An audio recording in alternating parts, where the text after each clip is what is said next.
जय जगन्नाथ पिलाने साहित्य चैनल को समस्त स्वागत। काली आम गतकाली क्लास रे आम ओडिया भाषा और लिपिर ऐतिहासिक विवर्तन क्रम ओडिया शिलालेखर द्वितीय पर्याय विषय पढ़ी से द्वितीय पर्याय रे आउ दुईटी शिलालेख बाकी थिला। से शिलालेख रोचे सिद्धेश्वर शिलालेख आउ गोटे हूँ सनंदपुरी आ त्रिमाली मठ शिलालेख। सिद्धेश्वर शिलालेख ए शिलालेखटी जाजपुर निकटस्थ सिद्धेश्वर मंदिर निकटस्थ वृक्ष स्तंभरे रही। यह चतुर्थ नरसिंह देव 1378 मसीह जो सिंहासन आरोहण करते से समय यहाँ खोदित होता। यार लिपि हूँ प्रत्न ओडिया लिपि। ए अनेक ओडिया प्राचीन शब्द देखा मिले। से लिखाई जे जुलाई 27 तारिख 1394 मसीहा सोमवार यहाँ खोदित होता। अनेक गुड़िए शब्द ए रही। से शब्द गुड़िक ओडिया शब्द गुड़िक ए स्क्रीन पर देखा पाइबा।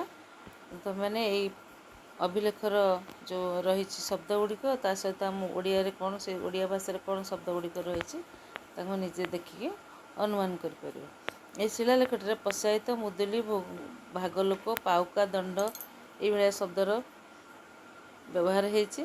चतुर्थ नरसिंहदेव शासन रे एक समय गोटे खंडित अंश ये लिपिबद्ध होती खोदित होती। एपिग्राफिक इंडिका पत्रिकार डॉक्टर डीसी सरकार और डॉक्टर कुंज बिहारी त्रिपाठी मिलित भाव में यही अभिलेखटी को अभिलेखर पाठ को उद्धार करते बोली ओडिया साहित्य इतिहास रही। देखा त्रिमाली मठ शिलालेख बा सनंदपुरी संक्रांत मठ 1394 सनंदपुरी मठ जो शिलालेख और 1384 सनंदपुरी त्रिमाली मठ शिलालेख ये दुईटी शिलालेख अनेक गुड़िए रही ओडिया शब्द जहाँकि एबे गाँ गहली में व्यवहृत होमती कि तोटा डीह पड़िया घाई जहाँ स्क्रीन उपर रही पिलाने शब्द गुड़ाक तुम देखिपर। ता सहित आहरी रही संस्कृत शब्दर व्यवहार ने प्रत्यय रही। सप्तमी विभक्ति रे बदल रे ए प्रत्यय रही। कालक्रमे ये शब्द गुड़िक रूप परिवर्तन करमती राडस राडस राडसय ताहला राडस विषय विषे थाऊ थाई। सिद्धेश्वर शिलालेखरे मध्य आधुनिक ओडिया लिपि व्यवहृत होता देखा मिले जहाँकि अ आ इ ए ओ इ लिपिटी हूँ प्रत्नवंगीय लिपि सहित सामान। आ ग प म मध्य लिखन पद्धतिर कौन विशेष पार्थक्य ना। र लिपिटी विभिन्न प्रकार रूप धारण कर संवत्सर संग मधु सरदी श्राही ये तार रूप परिवर्तन होपर। आसिले आम तृतीय ओडिया शिलालेखर तृतीय पर्याय को। तृतीय पर्यायर कौन होती ना आम जानते पंचदश शताब्दी ओडिया भाषा साहित्य सुवर्ण जुग। यही समय अधिकांश शिलालेख सूर्यवंशी ओडिया गजपति राजा मानकर थिला। जितेबाला ओडिशार गजपति हेले कपिलेन्द्र देव 1435 से से ओडिया भाषार पूर्णांग विकास उद्यम करते आदिकवि शारदा दास थे समसामयिक। से ओडिया भाषा और साहित्य समृद्धि लगी जीवन को उत्सर्ग करते।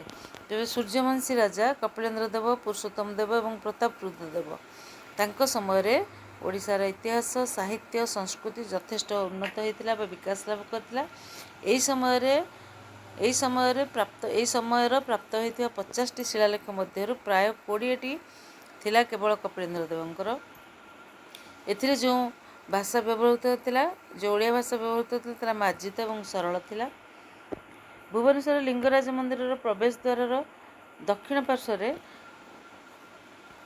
द्वितीय शिलालेखटी जो रही कपिलेन्द्र देव राजत्वर चतुर्थ अंक बा 1436 ख्रीष्टाब्द यहाँ खोदित होता।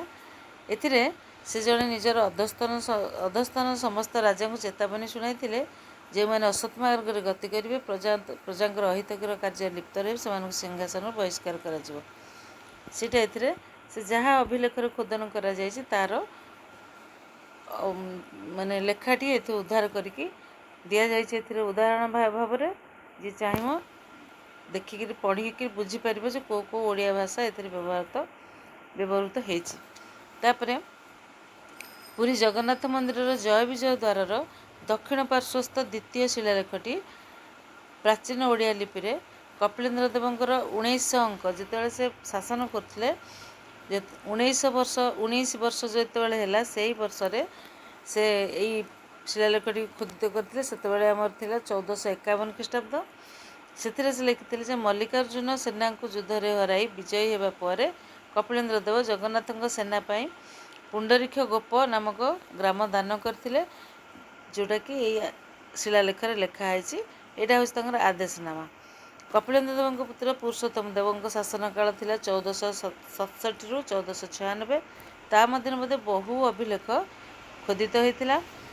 ଏ ବିଷୟରେ ଗବେଷଣା କରିଥିଲେ ଗବେଷକ ଡକ୍ଟର କୁଞ୍ଜ ବିହାରୀ ତ୍ରିପାଠୀ ଏବଂ ତାଙ୍କର ଯେଉଁ ପୁସ୍ତକ ରହିଛି evolution of Odia language and script, ସେଥିରେ ପୁରୁଷୋତ୍ତମ ଦେବଙ୍କ ଅମଳର 15ଟି ଶିଳାଲେଖ ପାଠୋଦ୍ଧାର ସେ କରିଛନ୍ତି ଏବଂ ଏହାର ଭାଷା କପିଳେନ୍ଦ୍ର ଦେବଙ୍କ ଅମଳର ଶିଳାଲେଖର ଭାଷା ସହିତ ସମାନ।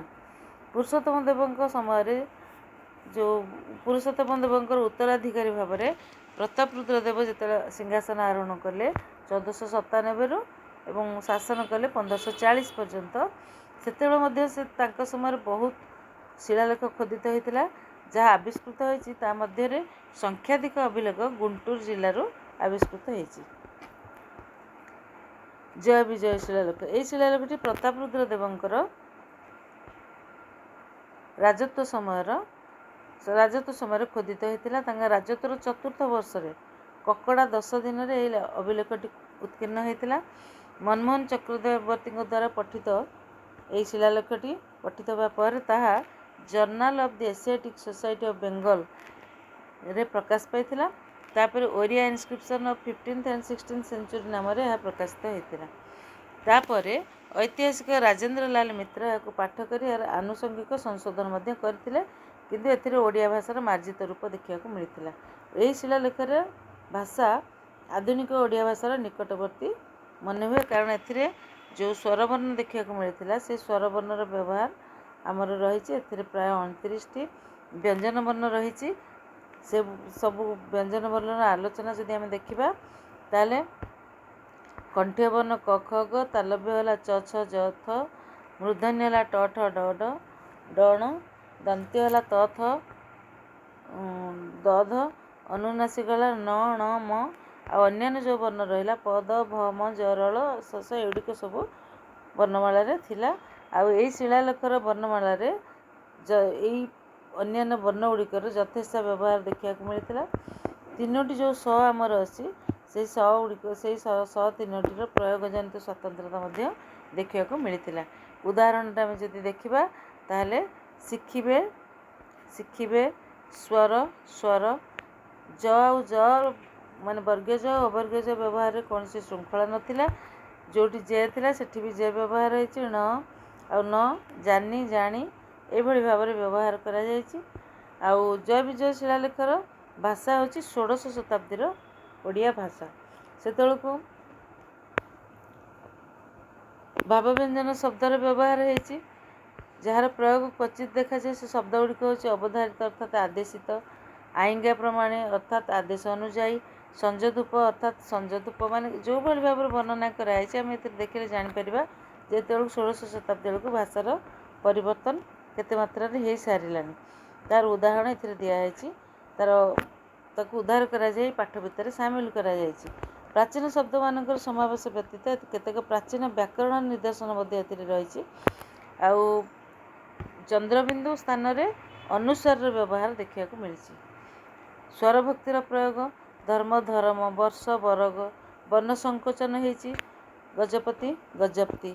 ତାପରେ କେତେଗୁଡ଼ିଏ ତତ୍ସମ ଶବ୍ଦ, ତଦ୍ଭବ ଶବ୍ଦର ବ୍ୟବହାର ରହିଛି, ଦେଶଜ ଶବ୍ଦର ବ୍ୟବହାର ରହିଛି, ଜାବନିକ ଶବ୍ଦର ବ୍ୟବହାର ରହିଛି। ଏହି ଶିଳାଲେଖଟି ପ୍ରତ୍ନ ଓଡ଼ିଆ ଲିପିର କ୍ରମ ବିବର୍ତ୍ତନ ରୂପ ବୋଲି ଗ୍ରହଣ କରାଯାଇଛି।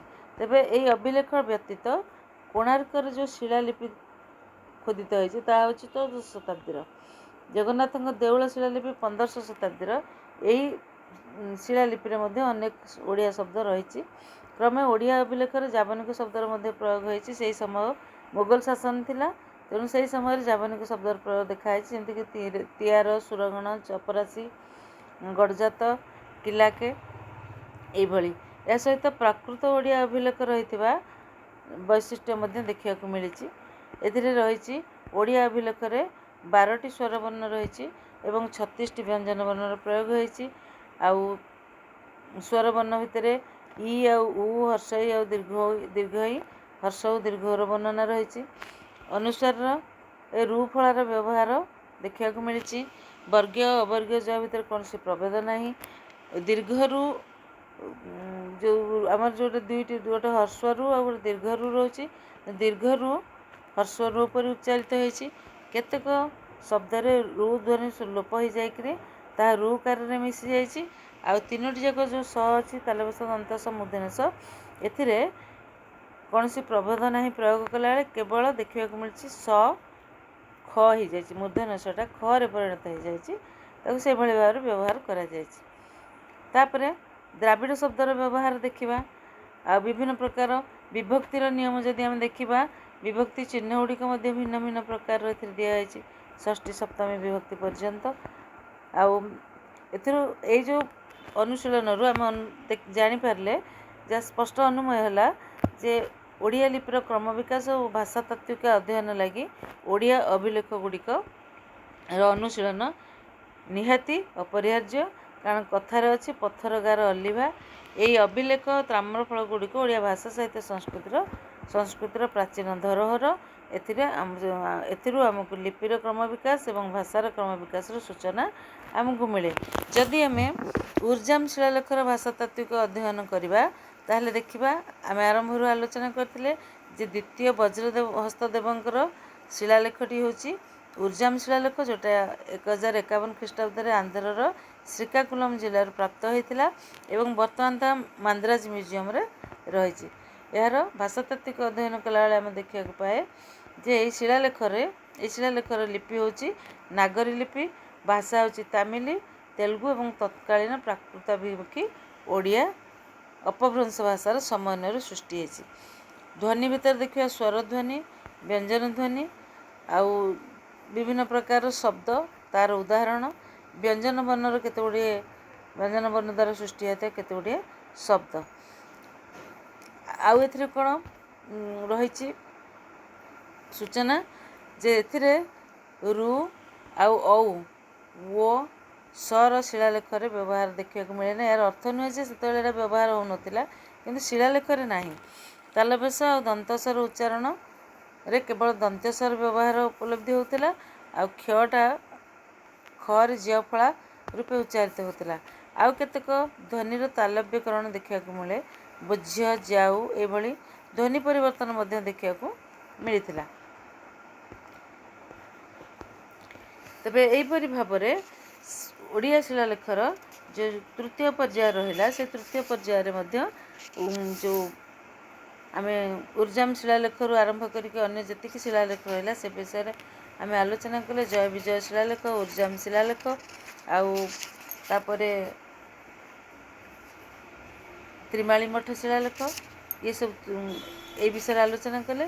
ଆଉ କିଛି ବାକି ରହିଯାଇଛି ଶିଳାଲେଖର, ଯେଉଁଟାକି ପ୍ରାଚୀନ ଓଡ଼ିଆ ତାମ୍ରଲେଖ ଶିଳାଲେଖ ସରିଗଲା। ଶିଳାଲେଖର ଆଲୋଚନା ପରେ ବର୍ତ୍ତମାନ ଦେଖିବା ଆମେ ପ୍ରାଚୀନ ଓଡ଼ିଆ ତାମ୍ରଲେଖ ବା ସନନ୍ଦ, ସେ ବିଷୟରେ ପରବର୍ତ୍ତୀ କ୍ଲାସ୍ରେ ଆଲୋଚନା କରିବା।